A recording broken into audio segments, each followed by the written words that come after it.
Fala galera, aqui é o Kaká e sejam bem-vindos ao nosso gameplay do The Last of Us Parte 2 Remastered. Brigadão a PlayStation por ter mandado pra gente antecipadamente. Rapaziada, nossa review daqui desse port do Remaster aqui já deve estar ao ar. Mas hoje, nesse vídeo aqui, vamos dar uma olhada nas nossas fases perdidas. Que a descrição é a seguinte: jogue versões anteriores das fases que foram cortadas durante o desenvolvimento original de The Last of Us Parte 2. Essas fases são apresentadas em um estado pré-alfa inacabado e incluem comentários opcionais de desenvolvedor. Vamos lá ver qual é? A gente tem 3 cenários. É a festa em Jackson, o esgoto de Seattle e caçada.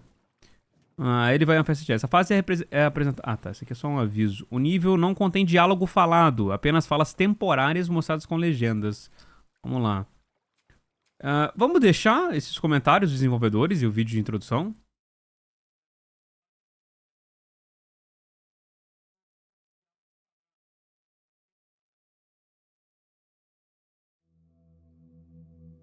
You're about to play an unfinished level from The Last of Us Part 2.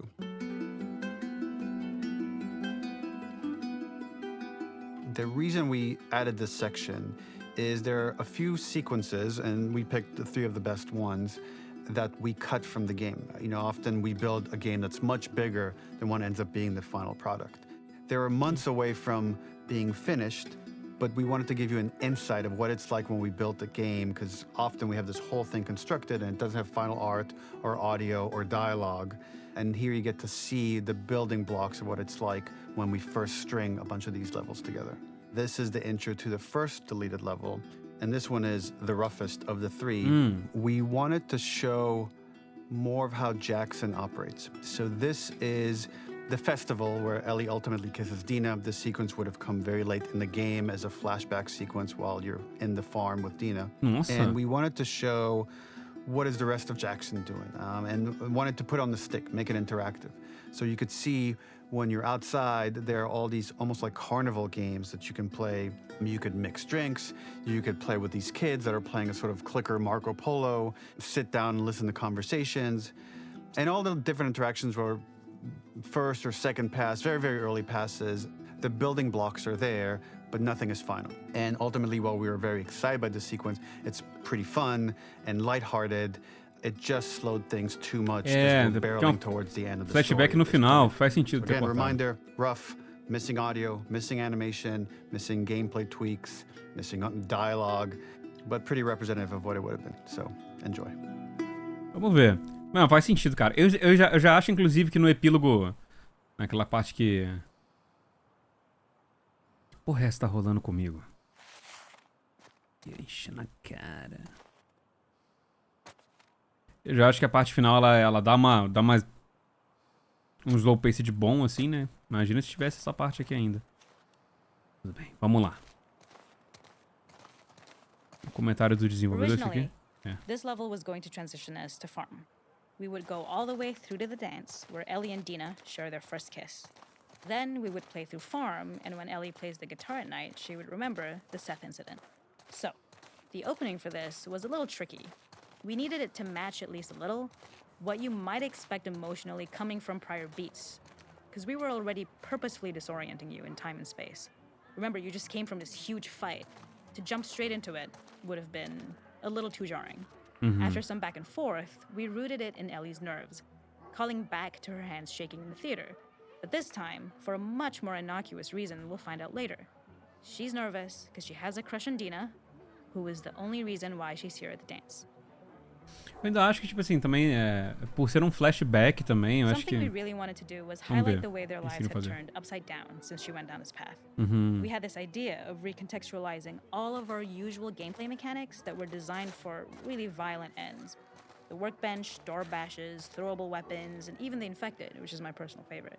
Peppered throughout the level are moments of levity or shared history, all the while seeing how happy and mundane they all were before her huge revenge odyssey. Ok. Pra dar o contraste, entendi o propósito.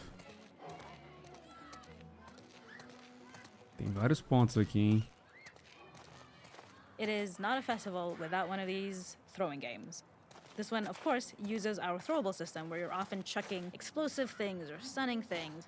but for a more wholesome purpose, although some people take this game really seriously. A fun aspect of this is if you did well, you could win a toy here. Ellie would place it in her pocket. Está sem If you had contato. done this, you'd find the toy with JJ, the baby, later back at the farm. Ah, When we cut this, the toy made it through anyway because it was so cute. entendi. It is the same one you see on the tractor at the farm. Ollie the elephant. Ah, então aqui que viria ela. Beleza. The makeup artist is pretty simple. It's one of those little in-game scenes we peppered in to make it feel like Ellie had roots in the town. Hallie, our writer, mentioned that in her mind, an ex-girlfriend of Ellie's tattooed her arm to cover up her scar. So we figured this might be the only time you get to see that. We wanted to hint at it and allude to it and make it feel like there had been so much more that had been happening and so much more that Ellie threw away. Tem que retocar, talvez tenha que setar alguma coisa. Entendi, entendi. É, dá um backgroundzinho bacana. Pra tatu. Um pique-pega? Pique-pega? This is one of my favorite sections because I think that it achieves both the slice of life aspect of Jackson while also being a stark reminder of how dark the world that they live in really, really is. To attract attention and curiosity, one of the kids was supposed to make this adorable, messed up little clicker impression, and the others would giggle. We tried a version where if you got close enough, the kid might try and follow you a little before turning back. Since clickers are blind and move by echolocation, for this game of messed up tag, Ellie must close her eyes and listen for when the children give themselves away. The thought was that these kids are in relative safety. They still grow up with the dangers of clickers and runners, and all those lessons would embed themselves in the games that they play. When the festival got cut, they tried to preserve this moment and move it to the front of the game, where the snowball fight is, as a tutorial. However, being in the headspace of a clicker doesn't really teach you how to deal with them. Eventually, it evolved, and they instead made the snowball fight, which was, I think, way more effective. For me, it's character illuminating that not only does Ellie know this game, she plays along. There's a familiarity with the kids that's really nice to see, especially because it's such a difference from the Ellie we see later, who has a sort of hollow normalcy that she's trying to get with JJ, but kind of fails. Entendi. Então isso aqui acabou virando o tutorial da bola de neve no início. Ok, ok. Interessante ver como umas coisas do final acabou virando uma coisa do início, né? Que a gente só fica sentado de boa. Provavelmente se fosse a fase, fosse o jogo final, ia ter algum diálogo, alguma coisa assim, né? Vamos aqui no canto.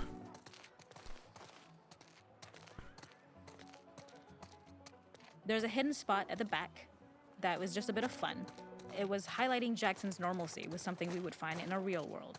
In the back, you would find teenagers finding some alone time with each other in a dark corner of a party. It was rewarding the player for peeking into a hidden corner, but ultimately redirecting them back to the festival. We also had versions of them smoking weed here, despite Maria's consternation, probably having gotten it from Eugene. É ver os moleques se pegando, né? Tá vendo. Tá bom.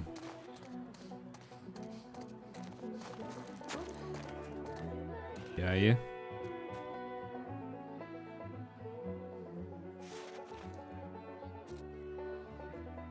Tony, antes de ficar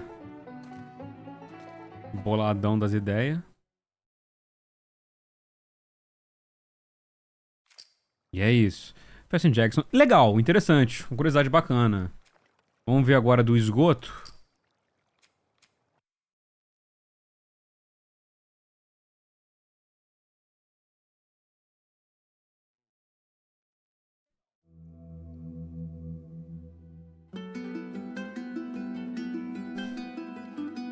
In this second deleted level, which is an extended sequence of the sewers in Seattle, this comes on the heels of where Ellie goes into a building and she survives an attack by stalkers and gets thrown out of a window and gets swept away by the current. And then we cut this section that used to be there in the final game. Now you will get to play it. So this was a way to get a bit more interesting puzzles, interesting traversal, figure out how Ellie can navigate the sewers with the fighting current. Ultimately, with a lot of these levels and these sequences, the reason why we cut them were for pacing purposes. But here it is for you in this very kind of raw form that part of it will feel finished, parts of it will feel like assets are missing as far as audio, animation won't be final.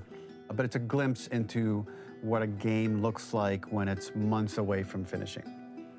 Enjoy. Isso aqui foi, então foi só um... assim como o outro, né? Foi questão de ritmo.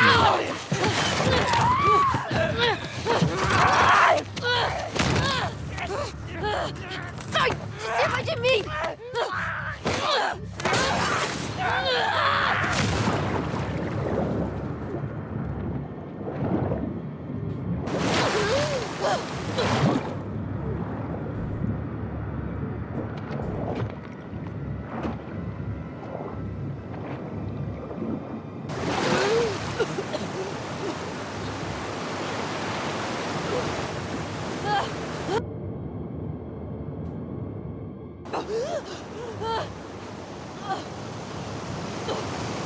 Vamos lá. O fedorzinho que deve estar aí, né?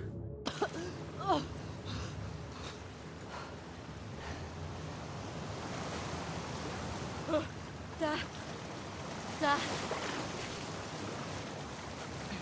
Conseguimos subir. Odeio Seattle. Tá. Onde que eu tô? The ladder acts as an immediate goal for the player, but being able to climb out is not going to be so easy.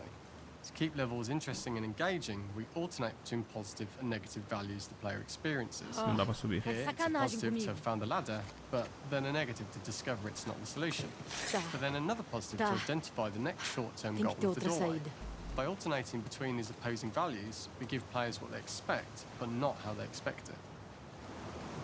Entendi, interessante. É interessante ver como é que é a perspectiva de level design aqui, né? Vamos lá, vou chegar ali do outro lado. Não dá não? Não dá não? Chegar ali do outro lado? Eu achei que dava. Dá assim como não dá.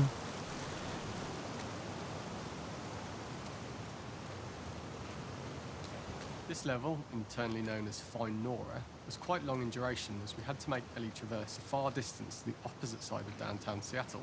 The sewer section was originally longer than what we released the game with, approximately 10 minutes more.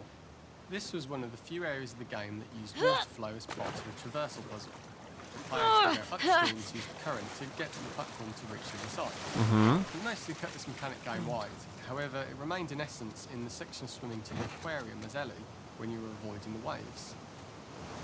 É, tipo assim, eles falam que encurtaram 10 minutinhos.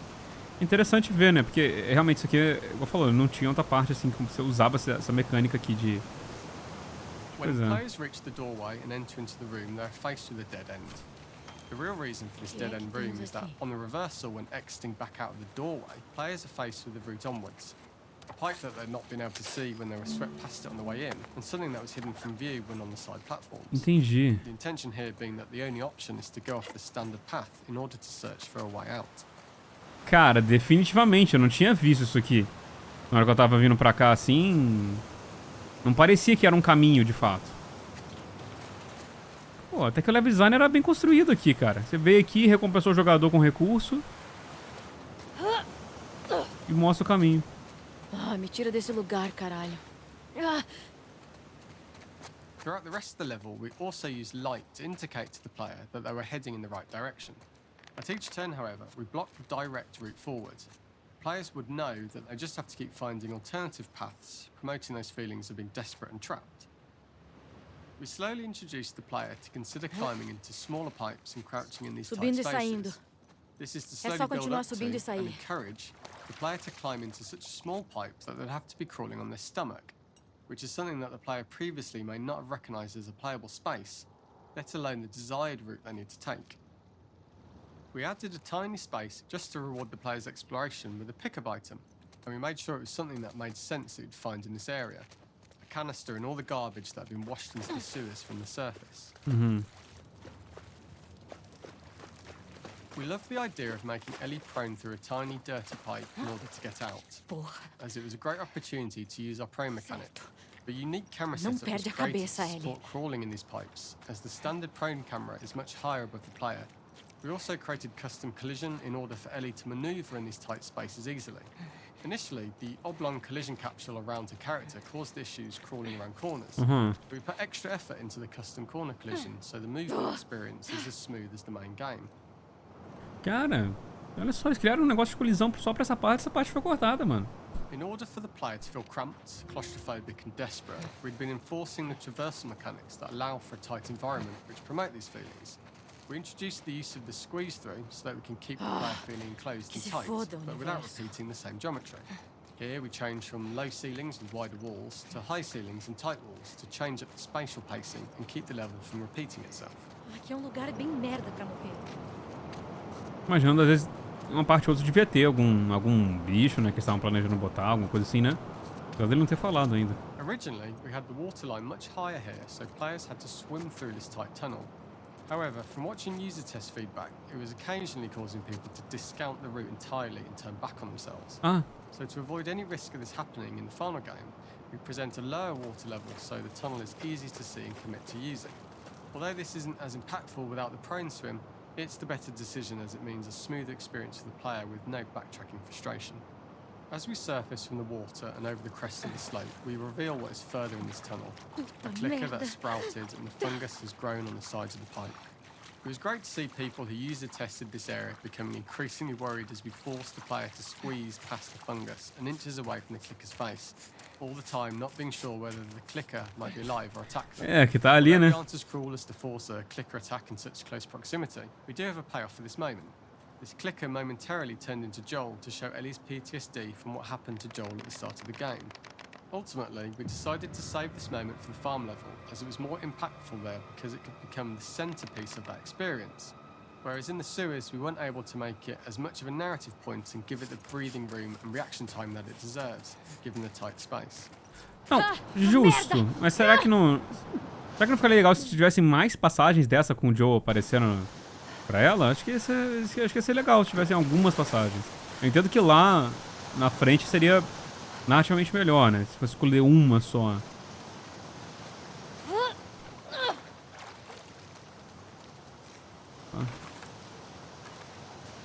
For the final section, we eventually opened you out into a wider area as you traverse through such tight spaces leading up to this. So changing the environmental pacing makes it begin to feel like we're coming to the end of Ellie's ordeal. An earlier iteration used the current that we'd shown at the start for a slightly tougher traversal puzzle to conclude the sewers. The ladder was clearly visible from most of the area, but the player was faced with a fast-flowing torrent of water they couldn't cross. If the player attempted to jump into the water, they were not able to swim across the ladder due to the water's speed. But instead, they had to traverse the pipe running along the top of the space in order to get across the water.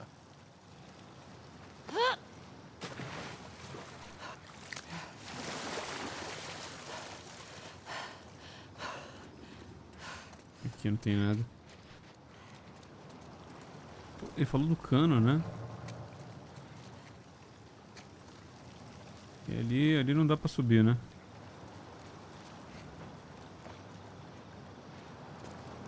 Ali dá.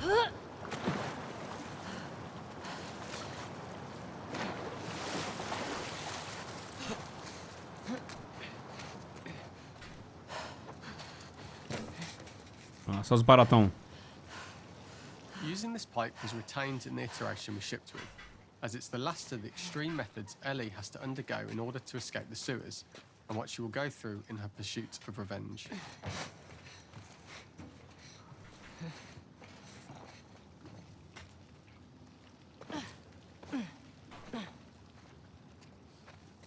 The last ladder climb is quite lengthy, and although we could have trimmed it down to a shorter climb, we like to have precisando the coisa last pra poder segment of pegar. the journey Foda-se, built né, mano? anticipation for whether there was success at the top or not after all you've been through. Ultimately, the ladder exits out into the subway station, which is how it connects in the final game. Ellie then has to find her way to the hospital from here, crossing paths with the scars for the first time.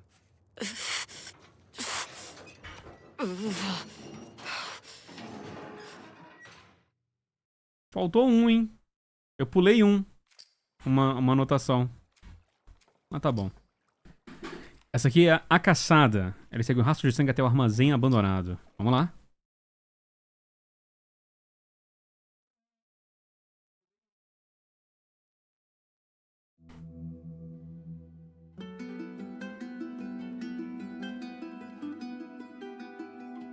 For this third and final deleted level, what we call the boar hunt sequence, this was a sequence pretty late in the game. It was right after the whole Seattle Abby sequence where Abby spares Ellie.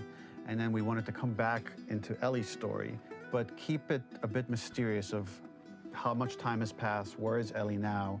So we're coming in on Ellie, and she's following a trail of blood. And we wanted to mirror, in a way, the deer hunt sequence from the first game, but this time do it with a boar. Interessante. And there's something with Ellie that now she can't let go of this violence. She's pursuing it, even against this innocent animal. This was another opportunity to show how the violence that Ellie has experienced, the violence that she witnessed being afflicted onto Joel, is still sticking with her, and she's still experiencing these PTSD moments. This was a sequence that was pretty far along and was cut pretty late in production. Parts of it are still really rough, but the gameplay, the building blocks were all there. I think you'll have fun to see, like, again, a rough, unfinished sequence that you can play. You can see all the way to the end, and including a cinematic that we end up cutting. And the remnants of the sequence ended up being mentioned in Ellie's journal. So this part of the story that we developed still made its way into the game as kind of optional stuff that you could read about, but here you get to experience it. So as a reminder, it's pretty rough, months away from being finished, but you get to see it now. Imagino que também, assim como os outros dois, foi por questão de ritmo, né? Porque é mais essa parte aqui que tá voltando a jogar com a Ellie e tal, pra não ficar muito lenta, né? Mas já é até no jogo final até um pouquinho mais lenta mesmo. So the boar hunt was one of the hardest levels for me to work on. It was a huge challenge with the systems that we had, and we kept trying, but it never felt quite right. Originally, the level happened after the Jackson Festival, which also got cut, but before Farm. Caraca, ia ter os Once dois. the festival got cut, it became the prologue to Farm. The intended experience is that we jump forward in time after the fight with Abby in the theater. We don't know where Dina is. We likely assume she's dead because she was just bleeding out. Ellie is alone. Her hair is short. So maybe this is the future or the present. And she's hunting. Hunting who? Abby still? Entendi. Pô, uma pegada... Um ponto legal pra voltar, assim, na história, narrativamente falando. In early iterations of the fight, it was more arena-like. The player slowly whittles down the boar's health. Ellie gets more visceral and more vicious. We get a little worried about her. As the boar gets weaker, more panicked, more feral, and we start feeling sympathetic to the boar, was the hope. In all of these iterations, especially of these wider areas, it required custom AI and scripting to make sure it continued to feel organic as an animal, but we really needed it to do specific stuff. It needed to be able to close distances really, really quickly. It needed to charge to attack, but we wanted the feeling of hunting, so we needed to track it down from afar. And we also needed to discourage the player from attacking the boar when it's that close, or it would kind of turn into this melee kerfuffle. How do we do this in our world while keeping the boar believable? We must have gone through 5 or 6 iterations of the boar fight and all, and every single time it changed pretty drastically. We split it into clear phases, where one was like all long range. We tried another where you're getting close and you get to jump on it quite literally. You're jumping off of a rock to attack it. And then finally, we tried a bunch where you almost sort of go around a bunch of trailers and try and wrestle it. We uncovered after some time that taking down a boar over several phases felt very laborious and a little dramatic. It was comically long. It felt too boss-like, a little too gamey. We decided to cut the first few phases, and we opted for a cold open after the boar had already been hurt off-screen. So that allowed us to focus on feeling like we're closing in on prey and to introduce the boar when it was at its most dangerous. Already hurt, already feral, much too close for comfort. And so the thinking was it would bring us more into Ellie's mindset. Is this really hunting for food, or is she hunting for some other reason? The gas station was built to highlight the boar's destructiveness. Since it's cramped, the boar feels larger. We also feel trapped with it, though perhaps it's trapped with us. When it charges, it gets to us quickly, so we must be on our toes. This made it more aligned with Ellie's sort of hunting for trouble mindset. Listening became more important, as well as moving around slowly so it didn't hear you. Could you spot it before it saw or heard you? And could you get a shot off quickly enough so you could dodge out of the way? Or is the shot worth the cost after? It feels like a gamble. By the end of the fight, everyone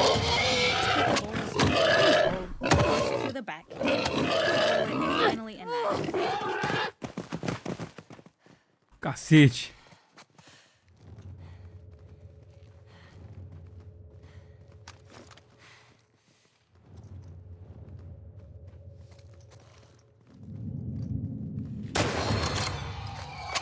boa. Não tem pra onde correr. Aí que ele correu, né? Pelo fundo que ela falou. Beleza. Vamos lá.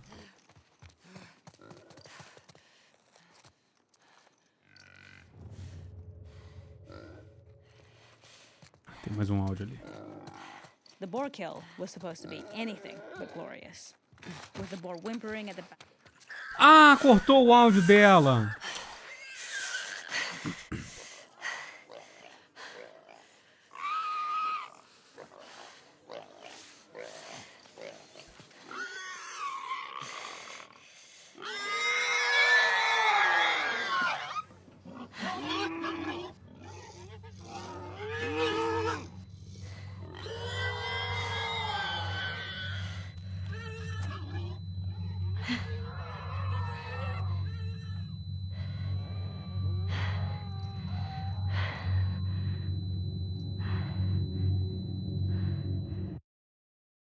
Pô, cena legal, fazendo ali né, meio indefeso, assim, como o Joe tava. Pô, legal, foi legal, legal.